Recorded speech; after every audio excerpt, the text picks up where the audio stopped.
Petro se tomó ayer el Congreso de la República en la instalación de la nueva legislatura 2026-2027 y aprovechó para dar su última rendición de cuentas con unos datos tremendos. Obviamente a mucha gente de la oposición no le gustó y en mucha gente lo aplaudió.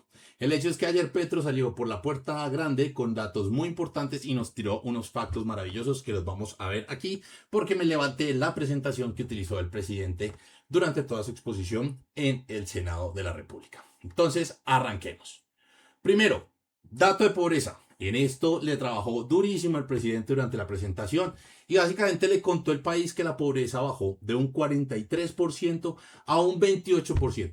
Estamos hablando más o menos de unos 15 puntos de diferencia.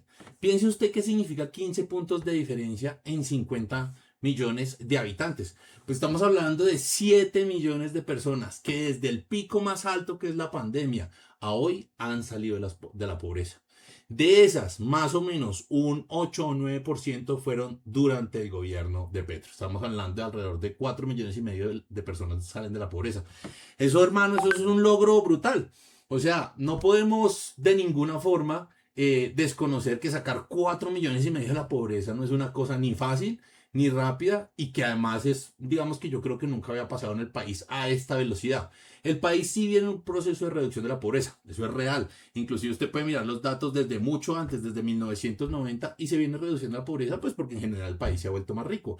Pero lo particular en este momento es la aceleración, lo rápido que disminuyó en este momento.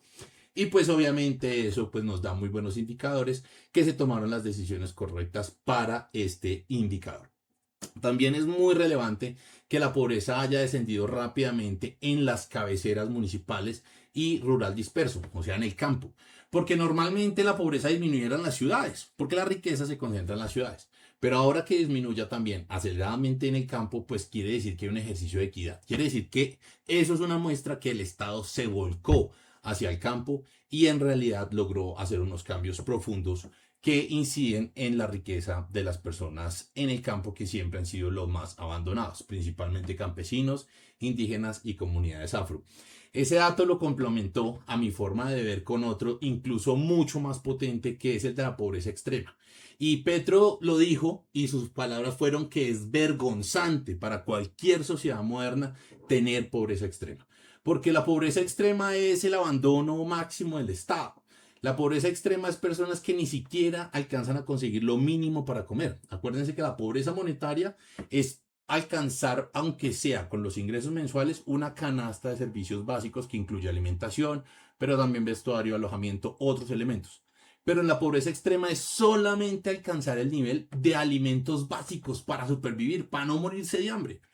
Y lo que Petro decía en su alocución, que me pareció muy interesante, es que él decía, uno puede entender que haya problemas de alimentación y de suministro de agua en países que son desérticos, donde literal hay arena por todo lado y usted entierra un tubo debajo de la tierra y tampoco sale agua subterránea.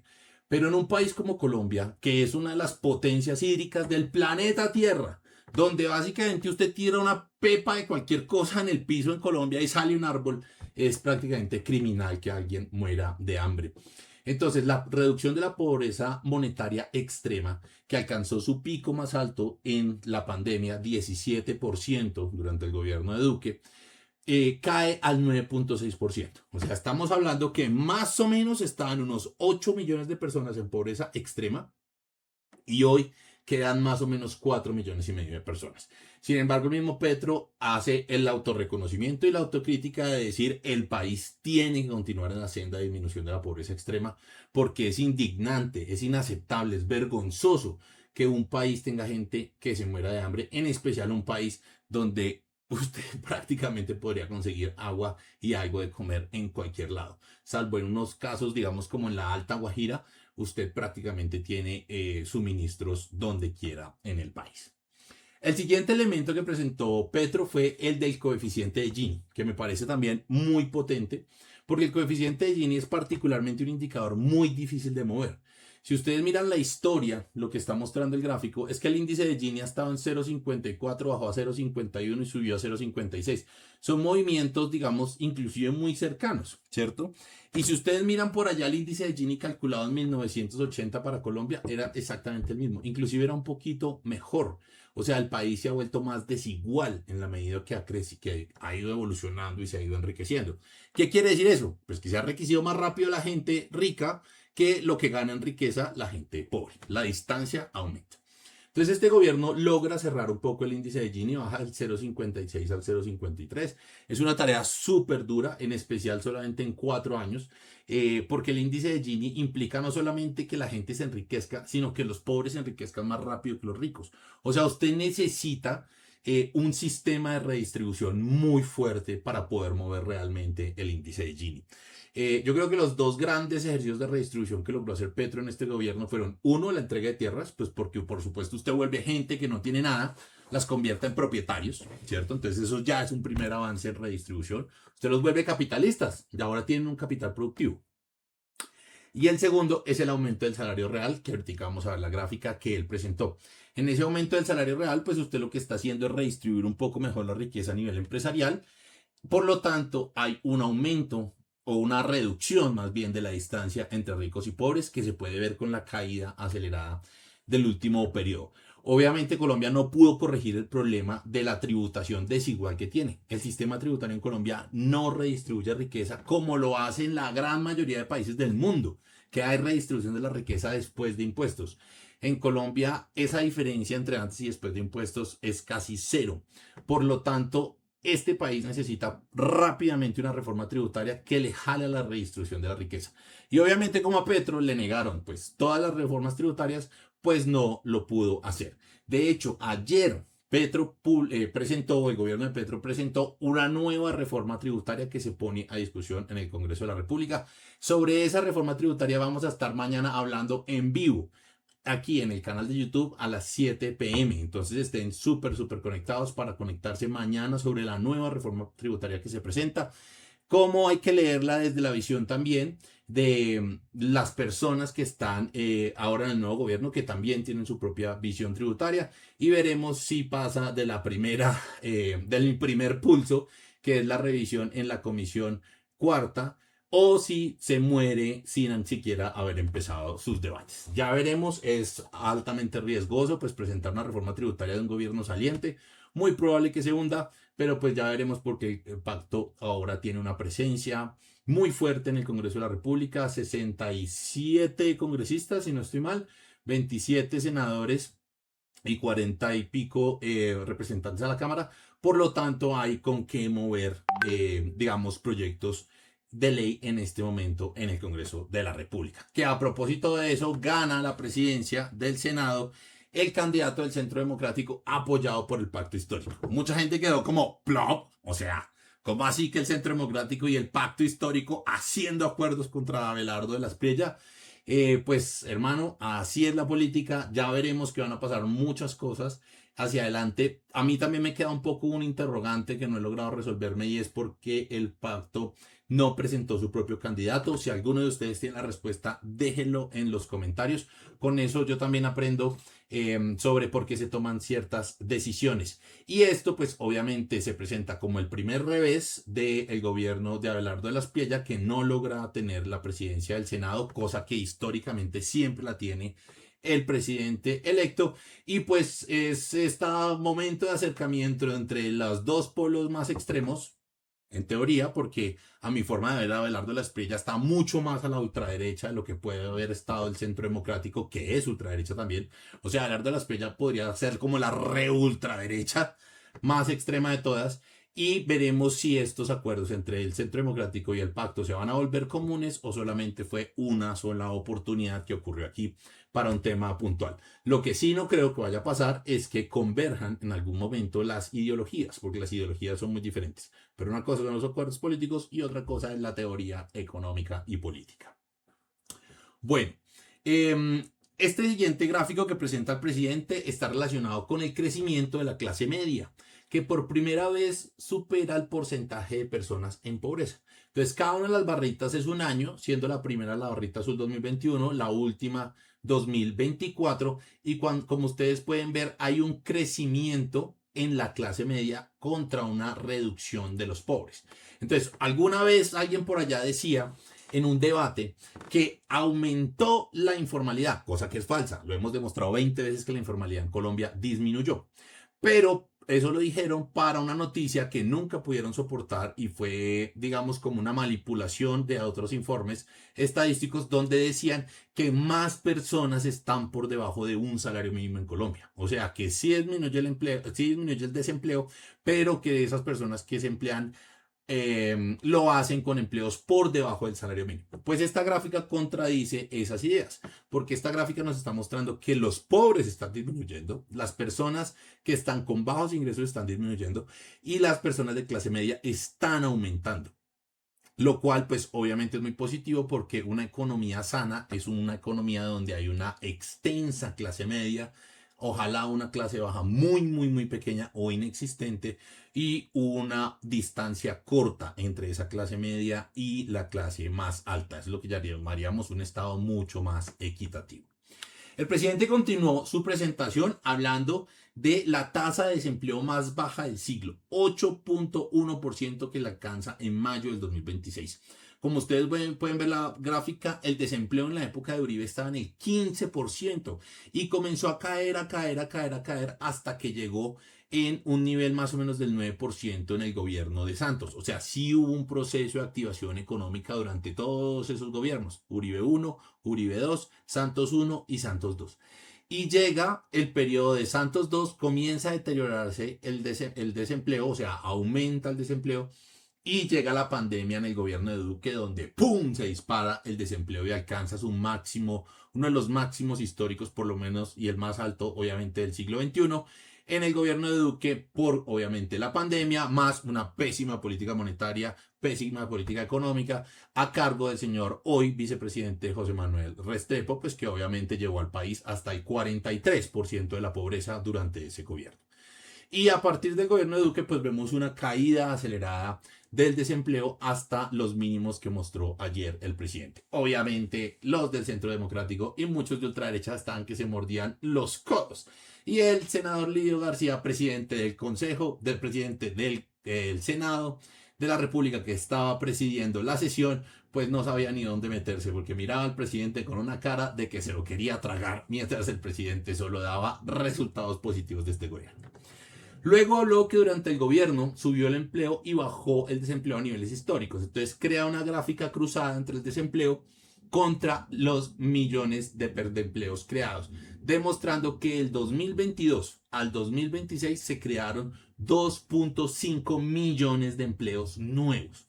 Obviamente por eso, pues cae el desempleo, disminuye la informalidad y la economía ha tenido un tremendo dinamismo en consumo, que después viene a reforzarlo con esta gráfica que a mi forma de ver es la mejor gráfica de toda la presentación y ojalá muchas personas se sentaran a estudiarla y a devorarla con detalle. Y es que durante el gobierno de Petro mejoró la capacidad adquisitiva del salario mínimo.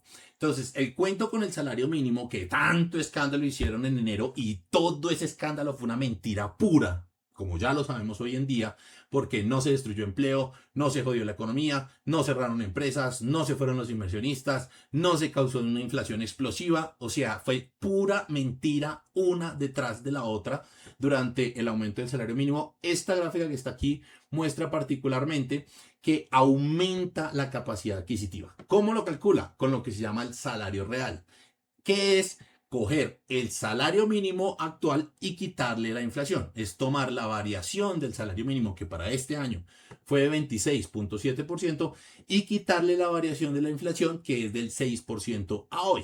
Eso me da cuánto realmente gano, porque es lo que aumenta mi salario menos lo que aumentan los costos de los productos que yo compro con ese salario. Y como pueden darse cuenta en la gráfica, es muy diciente que durante los gobiernos de Santos y los gobiernos de Duque, pues realmente hubo, digamos, un estancamiento del crecimiento de la capacidad adquisitiva del salario mínimo. Como pueden ver en los años 2010 y 2011, el salario real aumentó un 0.3%, prácticamente nada, cero. O sea, sí hubo un aumento en el salario mínimo, pero aumentó lo mismo que la inflación. Por lo tanto, la gente no puede comprar más cosas, sencillamente se le repone lo que perdió por inflación. Incluso en el año 2015 tenemos una reducción, una contracción de la capacidad de compra de los ciudadanos porque aumentaron el salario mínimo por debajo de la inflación. De hecho, esa decisión fue demandada en el Consejo de Estado y a Santos le tumbaron ese decreto con el cual quería aumentar el salario mínimo por debajo de la inflación.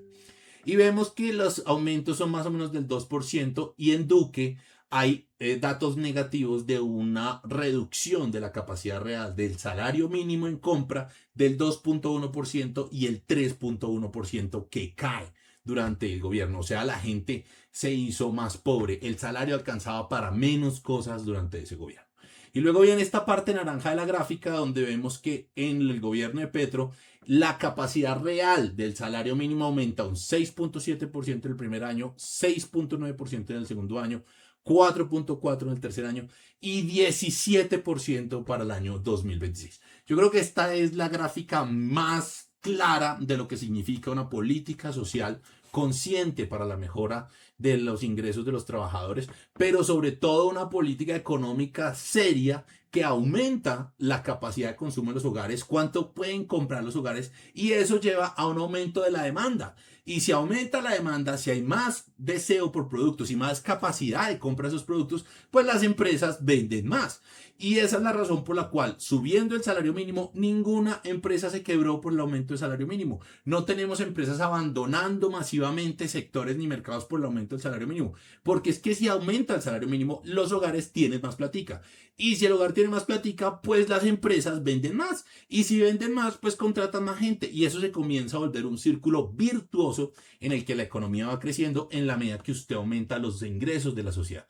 Por eso siempre lo he dicho, los primeros que deberían estar aplaudiendo la política económica de Petro deberían ser los empresarios, ni siquiera los trabajadores, porque en últimas los que reciben todo este incremento de salario real de los trabajadores, de mejora de capacidad de compra de los trabajadores, son los empresarios porque sus empresas venden mucho más. Si no, vayan y miren cómo está el sector automotriz que crece un 40%, cómo está el sector de electrodomésticos que crece un 35% o cómo está el sector de entretenimiento y actividades recreativas que crece otro 30%. Tenemos unos sectores súper potentes creciendo aceleradamente gracias a que la ciudadanía tiene unos pesitos más entre el bolsillo. Luego Petro va a contar que además del aumento del salario mínimo, va a presentar que las exportaciones en su gobierno crecen por temas diferentes a mineroenergéticos. Colombia siempre estaba dedicado a café, banano y petróleo y carbón. Punto. Pare de contar. Y lo que demuestra el gobierno es que se disparan en este gobierno varios sectores diferentes a esos cuatro, lo cual nos da una diversificación de la economía colombiana. O sea, Colombia ahora es productor de muchos más sectores, lo cual hace más estable la economía, más fuerte en términos de crecimiento, con mayor potencial de productividad, con mayor potencial de exportación y menos vulnerable a las variaciones de los precios internacionales. Cuando usted hace su economía 100% dependiente de un solo producto, como le pasó a Venezuela, que la vuelven dependiente del precio del petróleo, cuando el petróleo se desploma, se va de jopo toda la economía. Lo mismo está haciendo Milei con Argentina. Está volviendo la economía dependiente de solamente exportaciones de petróleo y de la pesca, y en el momento que tenga un revés de precios, la ya lánguida y muy deteriorada economía argentina, en la que Milei lo único que ha hecho es empeorar la situación de los argentinos, pues va a terminar de hundirse, porque en vez de diversificar la economía, la está concentrando en productos altamente volátiles sobre los cuales no tiene control de precios, como el petróleo. Entonces Petro va a mostrar que crece brutalmente, unos crecimientos significativos. El tema de aceites y grasas vegetales que crece un 75%. Legumbres y frutas aumentan 18%. Carne y preparados de carnes 33% arriba. Materiales y productos químicos 18%. Aceites esenciales y resinas crece un 11%. Equipo de transporte crece un 170%. Y aquí es muy importante porque Colombia está exportando buses eléctricos. Los estamos fabricando en el país. Lo mismo que mulas y tractomulas eléctricas las estamos, tractomulas y otros vehículos de carga eléctricos y no eléctricos también los estamos exportando. Colombia se está volviendo un hub de producción de vehículos, especialmente eléctricos. Por eso está aumentando en las exportaciones de manufacturas industriales en productos de transporte. Y en servicios, 52% del aumento del turismo, a mi forma de ver, uno de los logros más hermosos de todos, porque el turismo tiene dos características. Uno, nos hace visibles ante el mundo, eso significa reconocimiento, posicionamiento, atractivo de país. Y dos, es un sector que activa fuertemente las cadenas de las economías populares, porque los que prestan la mayoría de servicios a los turistas, pues son pequeños negocios en las ciudades de turismo. Piensen ustedes, restaurantes, hosteles, servicios de recreación, actividades lúdicas, bares, transporte, entre otros. Luego de hablar de economía, Petro hace un salto hacia el tema de la salud. Y aquí Petro hace en su momento, en el discurso de ayer, hizo un hincapié muy importante en la diferencia entre lo que es la calidad de la salud de los colombianos y la situación financiera de los dueños de las EPS. La ultraderecha ha querido mezclar las dos cosas. La ultraderecha trata de decir, las EPS están quebradas, por lo tanto la salud está mal. Petro está diciendo, la salud financiera de las EPS es problema de los dueños que quebraron sus propias empresas por malos manejos e incluso por recursos desaparecidos. Como lo dijo el ministro de Salud, hay 14 billones de pesos gastados en los últimos años por las EPS que las EPS no son capaces de explicar en qué se fueron. Entonces Petro va a decir, una cosa es su estructura financiera y otra cosa es cómo está la gente de verdad. Y trae unas cifras muy potentes. 1. Se reduce el índice de mortalidad en menores de 5 años, cae un 34%. Cae un 24% la mortalidad perinatal y cae un 55% la mortalidad materna. O sea, más salud para los bebés y más salud para las mamitas. También cae la mortalidad. Estos ya son detalles de cada uno de los detalles. Este es el zoom de cada una de esas cifras, la mortalidad materna, la perinatal, etc. Y Petro lo que va a decir es que esto lo logra con equipos en el territorio. Se lograron esas disminuciones porque básicamente el presidente y el ministro de Salud montaron 14.468 equipos en el territorio que fueron a 1.123 distritos, municipios y áreas no municipalizadas. 1.123 prácticamente fueron a todos los municipios del país, con fuertes inversiones desde el gobierno nacional, visitando a todos los territorios, por supuesto. O sea, salud en casa. Y aquí el presidente obviamente hace un hincapié muy intenso en explicar que lo que realmente se necesita en el país es un sistema de salud preventivo, donde vayamos al paciente antes de que el paciente esté en su crisis máxima. Y de esa forma es que pudieron salvar a tantas mamitas, a tantos bebés, y se está atendiendo mejor a la población. El presidente también recordó que en la mayoría de los países del mundo, el sistema principal donde hay buena salud es preventivo, no es reactivo, como el modelo americano donde usted lo atienden cuando ya usted está enfermo, o el modelo que traían las EPS, que solo le interesa es atender a enfermos y por eso lo preventivo no se trabajaba. Me parece muy interesante la cifra que da el gobierno y es que Petro en su intervención en el Congreso de la República el día de ayer, porque dice que se gastaron 6.87 billones en estos equipos.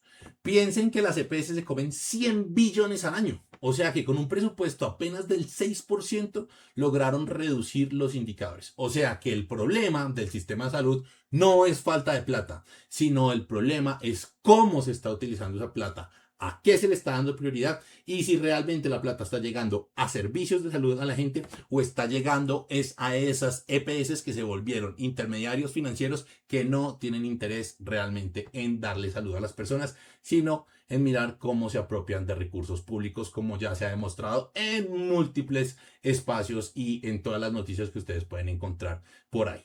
El presidente cuenta que con ese presupuesto atendieron a 10.9 millones de hogares. O sea, prácticamente esto puede ser alrededor del 60% de los hogares del país, con un énfasis muy importante en los territorios que históricamente han estado abandonados por todo el sistema.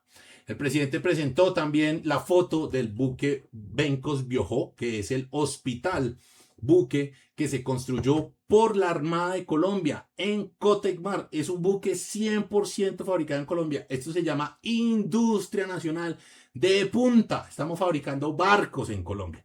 Y esto pues obviamente debe ser digno de sentirnos muy orgullosos. Esta siguiente gráfica que presenta el presidente es relacionada con la educación, donde a mi forma de ver es la segunda mejor gráfica de toda la presentación. Ya les dije la primera, que es la del aumento del salario real. Pero la segunda es esta, donde pasamos en el 2016 de tener 2.4 millones de estudiantes en el sistema a tener 2.72 millones de estudiantes del sistema. Pero lo más lindo es que esa línea crece más fuerte en el sector público. Ahí es donde se ve la verdadera apuesta de un gobierno. Pasamos casi todos esos nuevos cupos que se crean solamente es en el sector público. Más dinero para la educación pública, lo cual es algo que aplaudimos, defendemos y que ya la nueva ministra de Educación dijo que esa vaina había que tumbarla porque como así que va un poco estudiantes que no están pagando. Porque como dijeron los libertarios, la educación no es un derecho. Según el señor Milei y todos los que apoyan al señor Milei, la educación no es un derecho. Claramente están requete equivocados, porque la educación no solamente es un derecho, sino que además es el activo más importante para el desarrollo de un país. Si no tenemos educación gratuita de calidad, es imposible volvernos un país desarrollado. Así que esta apuesta del gobierno es fundamentalmente importante.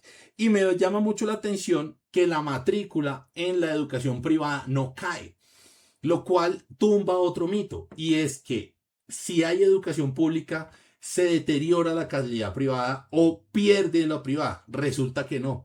Resulta que está demostrado con este comportamiento que la universidad privada ya tiene un mercado capturado, que son las personas que tienen la capacidad de pagar educación. Pero hay un montón de personas que se quedan por fuera del sistema que nunca van a poder pagar la educación del sector privado. Por lo tanto, el sector público es necesario para atender a los que jamás llegaron al sector privado. Aquí no hay una canibalización de cupos. No es que aumentó el público y se comió al privado y entonces ahora las universidades privadas están quebrando. No, las que estarán quebrando de las privadas serán las bien malas o las que están haciendo cosas que no son.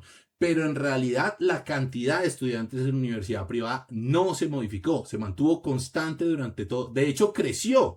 Si miramos el dato del 2022, eran 1.12 millones de estudiantes en educación privada y hoy estamos en 1.18 millones. O sea, creció más o menos ¿esto cuánto me da?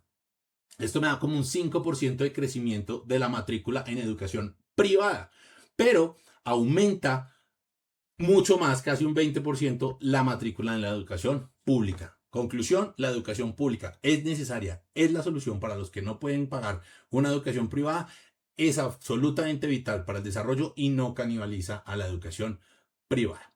Bueno, después el presidente va a presentar algunos datos de cómo mejoró la tasa de tránsito, o sea, la cantidad de estudiantes de bachillerato que pasan inmediatamente a universidad apenas se gradúan en bachillerato, que crece del 42% al 51%. Luego presenta una gráfica donde él mismo se explaya y presenta con orgullo que el país pasa de una cobertura del 54% al 61%. O sea, el 61% de los jóvenes que están en edad de estudiar hoy pueden ir a una universidad. Es la primera vez que llegamos a esa tasa. ¿Todavía estamos lejos? Sí. En países europeos el promedio esto es del 75%. O sea, todavía nos falta un camino. En países como Corea del Sur llega al 98% la cobertura. O sea, todavía nos falta un trecho, pero es un avance fenomenal que no podemos dejar que este nuevo gobierno lo destruya y que ha sido un poco la línea que ha demostrado la nueva ministra de Educación, que no se nota, que se nota más bien mucho, que poco le gusta la educación pública y por tanto vamos a tener un reto de tener que proteger estos grandes logros. El presidente también va a contar un dato que para él es muy importante y es que la política de gratuidad llega al 97%. ¿Qué quiere decir eso? 97% de los estudiantes que están en educación pública en este momento pagan 0 de matrícula. Ni un peso de matrícula se paga. Por lo tanto, eso es la verdadera materialización del derecho a la educación. Y les digo a ustedes, los que me ven en este video en este momento, preséntese a la universidad pública. Hay cupos. Si usted quiere estudiar, hágale. Es posible que la universidad en la que usted quiera estudiar, en la carrera que usted quiera estudiar, de pronto no, pero hay muchas más.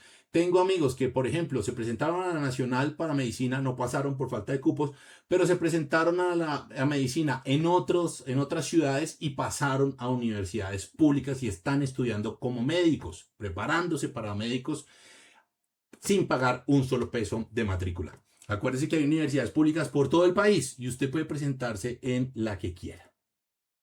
Luego habló de seguridad.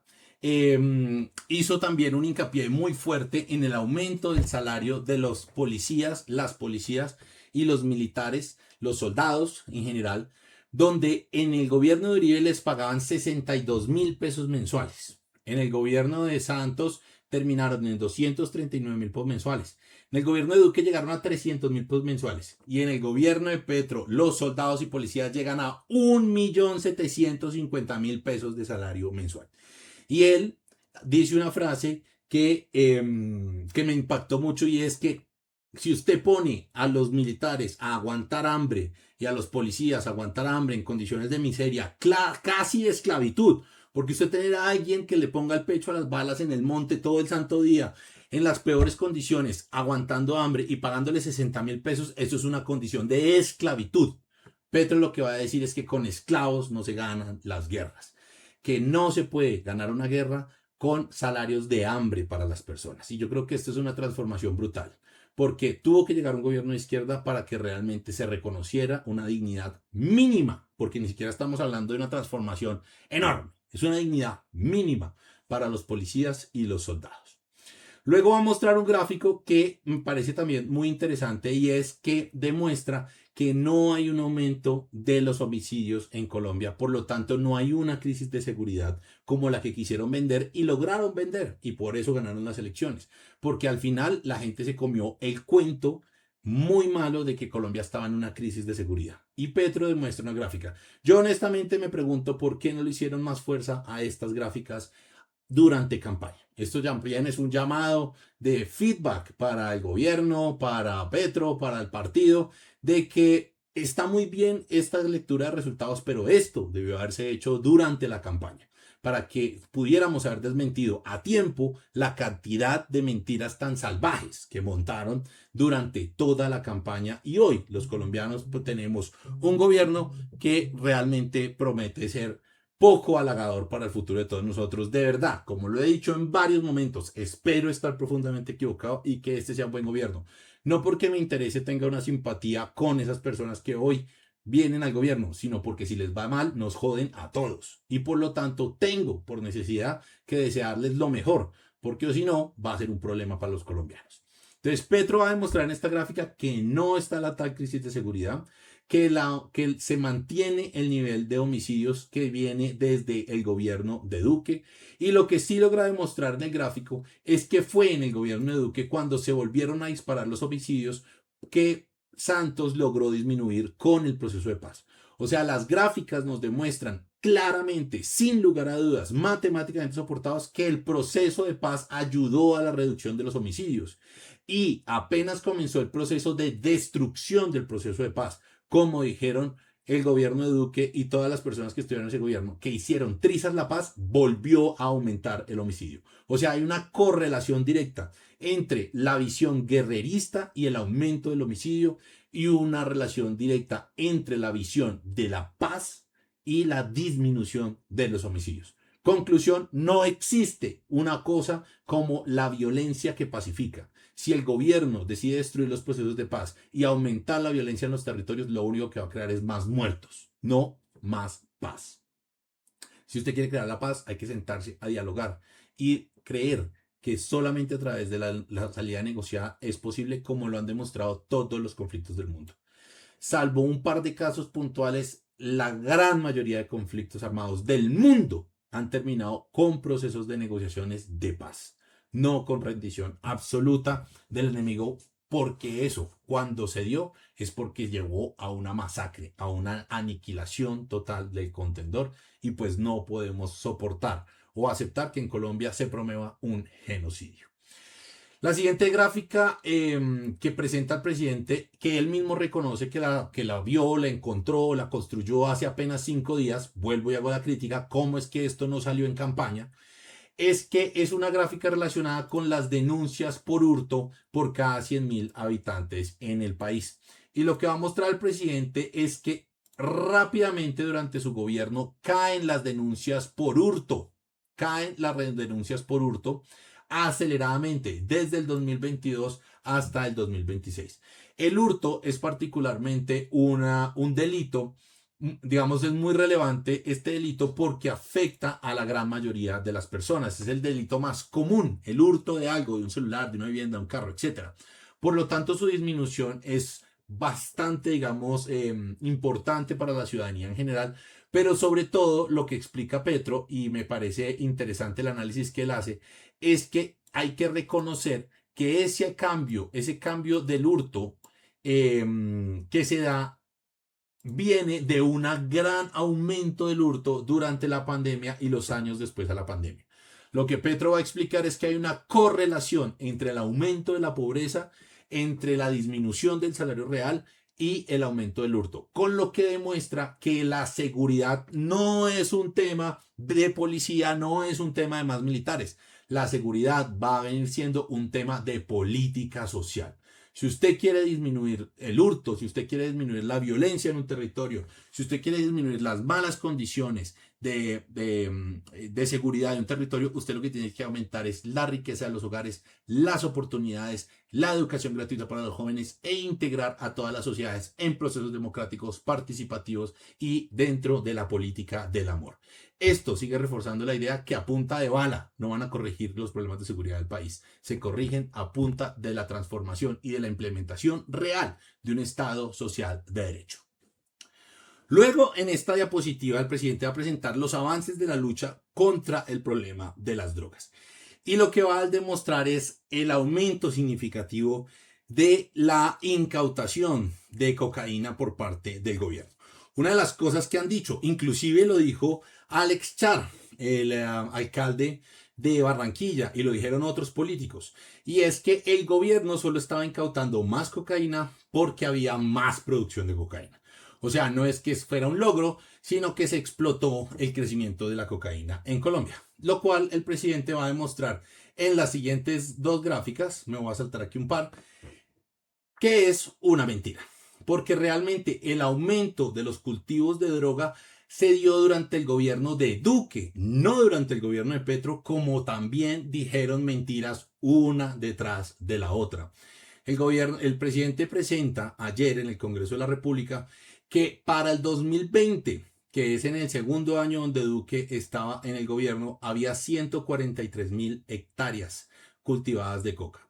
Y en la medida que destruyen el proceso de paz, en la medida que destruyen la política social, en la medida que reducen la capacidad real de ingreso de los hogares, se dispara otra vez la producción de drogas, pasando a 204.000 hectáreas cultivadas en 2021, gobierno de Duque, después a 230.000 en el 2022, gobierno de Duque, y Petro pues obviamente llega a las 253.000 para el 2023 y luego Petro logra frenar el aumento de esas áreas cultivadas. Petro realmente no logra reducirlo mucho, salvo unas 5.000, 6.000 hectáreas, pero sí congela el crecimiento. O sea que el aumento de las áreas cultivadas viene del gobierno de Duque, no del gobierno de Petro, y se demuestran con las cifras validadas, las cifras oficiales de la Policía Nacional. Luego el presidente va a hacer una conversación o una reflexión sobre cómo se reduce los homicidios o las muertes de los militares a lo mismo que el número de lesionados por combates de las fuerzas militares. Es una tendencia creciente desde el 2010, que ha sido la tendencia en la medida que los procesos de paz han ido avanzando. La mayor reducción o la caída más rápida en heridos y muertes de militares en el país se da gracias al proceso de paz, lo que vuelve y confirma que el proceso de paz funciona y funciona muy bien para la reducción de la violencia. Pero a esta gente de la ultraderecha solo les sirve el discurso de que hay que seguirnos matando. Por eso siguen aumentando la presión en la idea de que Colombia está en una crisis de seguridad, cuando realmente, si miramos la mayoría de los indicadores, si no todos, Colombia está en sus épocas más pacíficas desde 1993. No estoy diciendo con esto que Colombia ya esté en la seguridad perfecta, todavía hay mucho que avanzar, todavía no estamos cerca de los indicadores que podría tener un país europeo, pero si comparo con 1993, el país viene en una senda de pacificación gracias a todos los esfuerzos que se han hecho de la paz, de hacer política social y de mejorar la situación de todos los colombianos. También el presidente demuestra que no es cierto que se haya disminuido el pie de fuerza del país. De hecho, aumenta durante su gobierno de 370.000 a 415.000 soldados, un aumento del 10.6% en todos los militares. Va a mostrar también las cifras del tema de reparación, de titulación de tierras, 2.2 millones de tierras tituladas, o sea, donde se volvieron propietarios a todos los campesinos de sus tierras. Se compran 462.000 hectáreas con una inversión de 5 billones de pesos.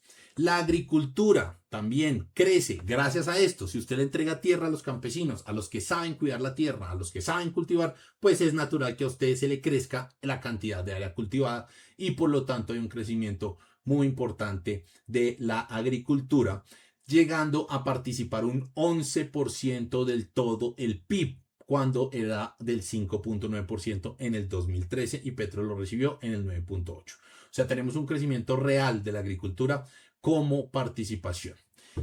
También vamos a ver que el presidente va a hablar de... Deme un segundito. Que hice un accidente que sabía que lo iba a hacer. Listo. También vamos a tener que el presidente va a hablar del déficit de vivienda, donde demuestra que hay una reducción real del déficit de vivienda, el déficit habitacional. Pasa del 30% al 25%, con una reducción tanto en el déficit cualitativo y el déficit cuantitativo, lo que nos demuestra una vez más que es falso que que no haya habido unos esfuerzos para entregar nueva vivienda durante el gobierno.